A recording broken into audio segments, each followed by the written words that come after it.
আসসালামু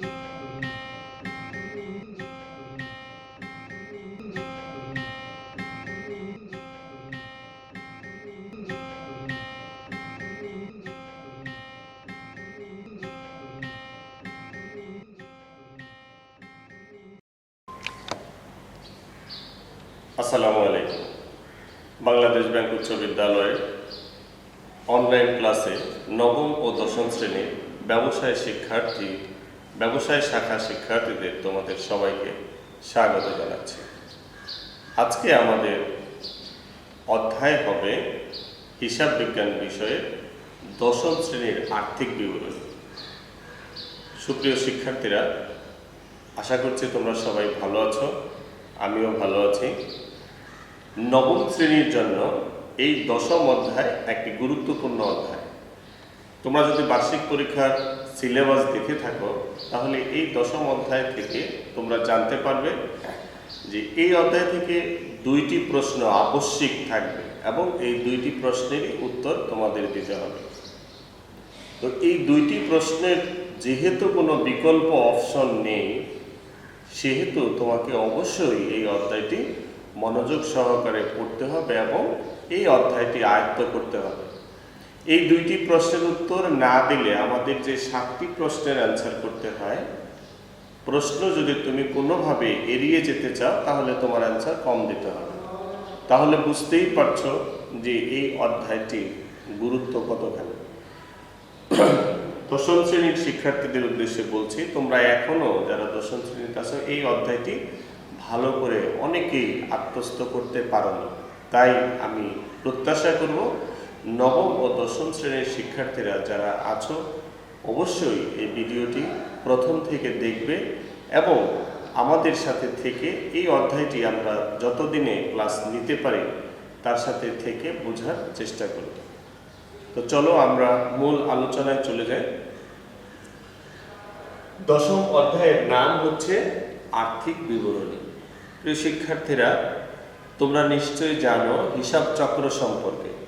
হিসাব চক্রে আমরা দেখেছি প্রথমে লেনদেন লিপিবদ্ধ করতে হয়, তারপর লেনদেনগুলো বিশ্লেষণ করতে হয়, সেগুলোকে জাবেদায় স্থানান্তর করতে হয়, তারপর খতিয়ানে অন্তর্ভুক্ত করতে হয়। সর্বশেষ আমরা যেটা দেখলাম, হিসাবের গাণিতিক শুদ্ধতা যাচাই করার জন্য রেওয়ামিল প্রস্তুত করা হয়। মূলত রেওয়ামিল প্রস্তুত করা হয় এই আর্থিক বিবরণীকে সহায়তা করার জন্য। ইতিপূর্বে যতগুলো লেনদেন একটি নির্দিষ্ট সময়ের মধ্যে সংগঠিত হয়েছে, সেই সংগঠিত লেনদেনগুলোর ফলাফল আমরা এই আর্থিক বিবরণী থেকে জানতে পারব। তাহলে এই অধ্যায়ের গুরুত্ব অবশ্যই রয়েছে। ইতিপূর্বে যে সকল লেনদেন সংগঠিত হয়েছে সেই লেনদেনগুলো বিচার বিশ্লেষণ করে মুনাফা জাতীয় আয়, মুনাফা জাতীয় ব্যয়, সম্পদ, দায়, মালিকানা সত্ত্ব এগুলোকে বিভাজন করে আমরা একটি নির্দিষ্ট সময়ান্তে সেই হিসাবগুলোর ফলাফল জানতে পারব। তো প্রিয় শিক্ষার্থীবৃন্দ, এখানে আমরা জানব যে একটি প্রতিষ্ঠানে প্রত্যেকটি প্রতিষ্ঠান চায় একটি নির্দিষ্ট সময়ান্তে আর্থিক ফলাফল জানতে। তো এই আর্থিক ফলাফলের জন্য লক্ষ্য হচ্ছে দুইটি। এই আর্থিক ফলাফলের মধ্যে রয়েছে আয় ও ব্যয় নির্ণয়ের মাধ্যমে নিট লাভ বা নিট ক্ষতি নির্ণয় করা এবং সম্পদ, দায় ও মালিকানা সত্ত্বের পরিমাণ নির্ণয় করা। তাহলে আমরা এখানে জানলাম যে আর্থিক বিবরণী প্রস্তুতের উদ্দেশ্য হচ্ছে দুইটি। একটি হচ্ছে আর্থিক ফলাফল নির্ণয় করা, আরেকটি হচ্ছে আর্থিক অবস্থার বিবরণী প্রস্তুত করা। আর্থিক ফলাফল বলতে আমরা বুঝি কারবারের নিট লাভ বা নিট ক্ষতিকে, অর্থাৎ সারা বছর লেনদেন করে এত পরিশ্রম করার ফল আমরা কি পাবো, লাভ হবে না ক্ষতি হবে, কি পরিমাণ লাভ হলো বা কি পরিমাণ ক্ষতি হলো, এগুলো আর্থিক ফলাফল বিশ্লেষণের মাধ্যমে পাবো। আবার একটি নির্দিষ্ট সময়ের মধ্যে আমরা এই অধ্যায় থেকে জানতে পারবো প্রতিষ্ঠানের সম্পদের পরিমাণ কত, দায়ের পরিমাণ কত এবং মালিকানা সত্ত্বের পরিমাণ কত। তাহলে আমরা প্রথমত জানলাম যে আর্থিক বিবরণী প্রস্তুতির উদ্দেশ্য দুইটি, একটি আর্থিক ফলাফল নির্ণয় করা আরেকটি হচ্ছে সম্পদ, দায় ও মালিকানা সত্ত্ব বিবরণী প্রস্তুত করা বা মালিকানা সত্ত্ব বিবরণী পরিমাণ জানা। এখন আর্থিক ফলাফল আমরা যে বিবরণীর মাধ্যমে প্রকাশ করি বা নিট লাভ বা নিট ক্ষতি আমরা যেখানে প্রকাশ করি তাকে বলা হয় বিশদ আয় বিবরণী। তাকে বলা হবে বিশদ আয় বিবরণী। অর্থাৎ এই বিশদ আয় বিবরণী প্রস্তুতের মাধ্যমে আমরা জানতে পারবো কারবারের নিট লাভ বা নিট ক্ষতি।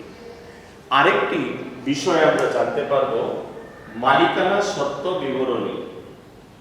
মালিকানা সত্ত্ব বিবরণী অর্থাৎ এই বিবরণীর মাধ্যমে আমরা জানতে পারবো একটি প্রতিষ্ঠানে প্রথমত মালিক মূলধন দিয়ে কারবারটি শুরু করে।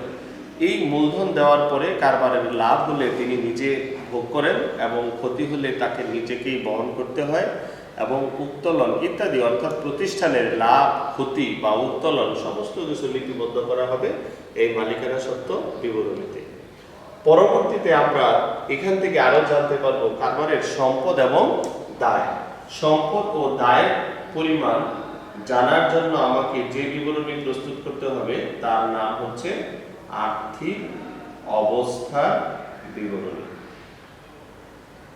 প্রিয় শিক্ষার্থীবৃন্দ, আমরা আন্তর্জাতিক হিসাব মান 1 অনুযায়ী এই আর্থিক বিবরণী প্রস্তুতের জন্য 5টি আর্থিক বিবরণী প্রস্তুত করতে হয়। আন্তর্জাতিক হিসাব মান অনুযায়ী আমাদের 5টি আর্থিক বিবরণী প্রস্তুত করতে হয়। এখানে আমরা 3টি আর্থিক বিবরণীর কথা বলেছি এবং আরো 2টি রয়েছে নগদ প্রবাহ বিবরণী এবং নগদ প্রবাহ বিবরণী এবং আর্থিক অবস্থার বিবরণীতে যে ব্যবহৃত যে নোট এবং হিসাবের নীতিমালা রয়েছে সেই গুরুত্বপূর্ণ নীতিমালাগুলো আমরা জানতে পারবো। কিন্তু তোমাদের নবম ও দশম শ্রেণীর বইতে আমাদের এই 3টি বিবরণীর কথাই বলা হচ্ছে। তাহলে আমরা এই 3টি বিবরণীর মধ্যে নবম শ্রেণীতে শুধুমাত্র আমরা বিশদ আয় বিবরণী নিয়ে আলোচনা করব। দশম শ্রেণীতে এসে আমরা মালিকানা সত্ত্বের বিবরণী এবং আর্থিক অবস্থার বিবরণীগুলো জানতে পারব। আমরা যখন এই বিশদ আয় বিবরণীর এই একটি অংশই বার্ষিক পরীক্ষায় এই একটি অংশ থেকেই তোমাদের 2টি আবশ্যিক প্রশ্ন থাকবে এবং এই 2টি প্রশ্নেরই উত্তর দিতে হবে।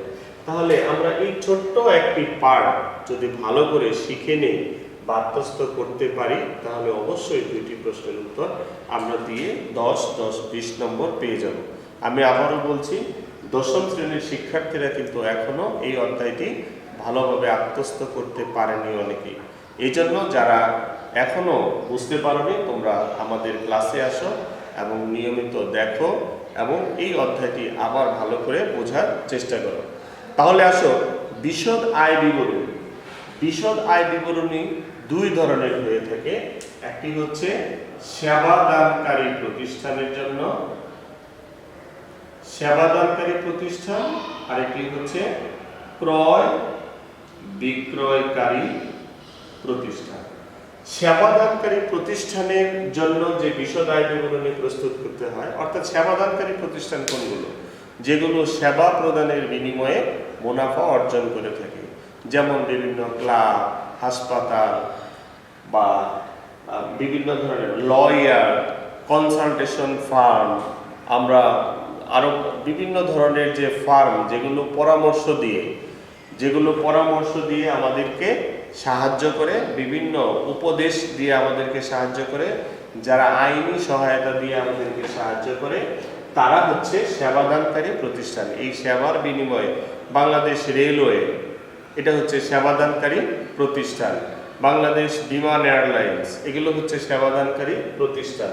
এই সেবাদানকারী প্রতিষ্ঠানের বিশদ আয় বিবরণী প্রস্তুত করতে শুধুমাত্র আয় থেকে যে পরিমাণ আয় হবে সেই আয় থেকে ব্যয়গুলো বিয়োগ করলে আমরা নিট মুনাফা পেয়ে যাব। তাহলে সেবাদানকারী প্রতিষ্ঠানের নিট আয় পাবো কিভাবে? সেবা প্রদানের বিনিময়ে যে আয় হবে সেই আয় থেকে সেবা প্রদানের জন্য যে ব্যয় হয়েছে সেই ব্যয়গুলো বাদ দিলে আমরা সেবাদানকারী প্রতিষ্ঠানের নিট আয় জানতে পারবো। তার মানে বিশদ আয় বিবরণীর মূল উদ্দেশ্য উদ্দেশ্য হচ্ছে কারবারের নিট লাভ বা নিট ক্ষতির পরিমাণ জানা। এবার ক্রয় বিক্রয়কারী প্রতিষ্ঠান, অর্থাৎ যে সমস্ত প্রতিষ্ঠান পণ্য ক্রয় ও বিক্রয়ের মাধ্যমে তাদের মুনাফা অর্জন করতে চায়, তাদের যে বিশদ আয় বিবরণী, তাদের এই বিশদ আয় বিবরণী প্রস্তুত করতে হবে 3টি ধাপে। কয়টি ধাপে? 3টি ধাপে তাদের এই বিশদ আয় বিবরণী প্রস্তুত করতে হয়। তার আগে একটু বলে নিই, এই বিশদ আয় বিবরণী প্রস্তুতের উদ্দেশ্য হচ্ছে 2টি। বিশদ আয় বিবরণী প্রস্তুতের উদ্দেশ্য হচ্ছে 2টি। প্রথম ধাপটি হচ্ছে, প্রথম উদ্দেশ্য হচ্ছে এর মাধ্যমে নিট লাভের পরিমাণ জানা যায় এবং এই নিট লাভ শুধুমাত্র মালিক পাবে। দ্বিতীয় উদ্দেশ্য হচ্ছে এই কারবারের নিট লাভের গতি প্রকৃতি সম্পর্কে জানা যায়, অর্থাৎ কারবারের ভবিষ্যতে ব্যয়গুলো কমিয়ে কিভাবে আয় বাড়ানো যায়, আয় বাড়িয়ে ব্যয় কমিয়ে কিভাবে লাভের গতিটাকে বাড়ানো যায়, সেটাও হচ্ছে এই বিশদ আয় বিবরণী প্রস্তুতের উদ্দেশ্য। তাহলে আমরা চলো জেনে নেই যে ক্রয় বিক্রয়কারী প্রতিষ্ঠানে বিশদ আয় বিবরণীর যে 3টি ধাপ রয়েছে, সেই 3টি ধাপ কি কি? প্রথম ধাপে আমাদের যেটা প্রস্তুত করতে হবে, নিট বিক্রয় থেকে বিক্রিত পণ্যের ব্যয় বাদ দেব। নিট বিক্রয় থেকে বিক্রিত পণ্যের ব্যয় বাদ দিলে যা পাবো তার নাম হবে মোট মুনাফা, অর্থাৎ নিট বিক্রয় বা বিক্রিত পণ্যের ব্যয়, বিক্রিত পণ্যের ব্যয়। তাহলে আমরা পাবো মোট মুনাফা। এটা হচ্ছে প্রথম ধাপ। আমরা এটা নিয়ে পরবর্তী ক্লাসে আলোচনা করব। নিট বিক্রয় অর্থাৎ বিক্রয় থেকে বিক্রয় সংক্রান্ত কোনো ফেরত যদি থাকে, অলিখিত বিক্রয় থেকে আমরা আলোচনা করব। তাহলে নিট বিক্রয় থেকে বিক্রিত পণ্যের ব্যয় বাদ দিলে আমরা পাবো মোট মুনাফা। আর এই মোট মুনাফা থেকে মোট দ্বিতীয় ধাপে আমরা যাব মোট মুনাফা থেকে পরিচালন ব্যয় বাদ দিব। মোট মুনাফা থেকে পরিচালন ব্যয় বাদ দিলে আমরা পাবো পরিচালন মুনাফা। আমি আবার বলছি, দ্বিতীয় ধাপে মোট মুনাফা থেকে পরিচালন ব্যয় বিয়োগ করলে আমরা পাবো পরিচালন মুনাফা। এবারে আসো তৃতীয় ধাপে এই পরিচালন মুনাফা থেকে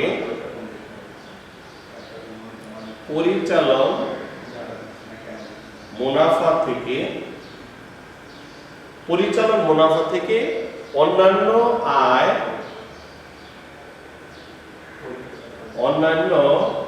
আয় যোগ করব এবং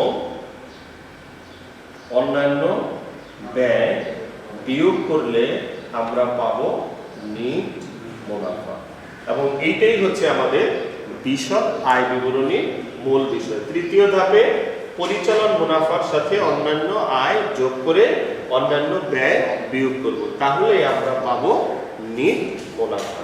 তো আশা করছি প্রিয় শিক্ষার্থীরা তোমরা বিষয়টি সহজেই বুঝতে পেরেছো। তাহলে আমাদের নবম শ্রেণীর জন্য বিশদ আয় বিবরণী প্রস্তুত করতে হবে। বিশদ আয় বিবরণী প্রস্তুতের ধাপ হচ্ছে 3টি।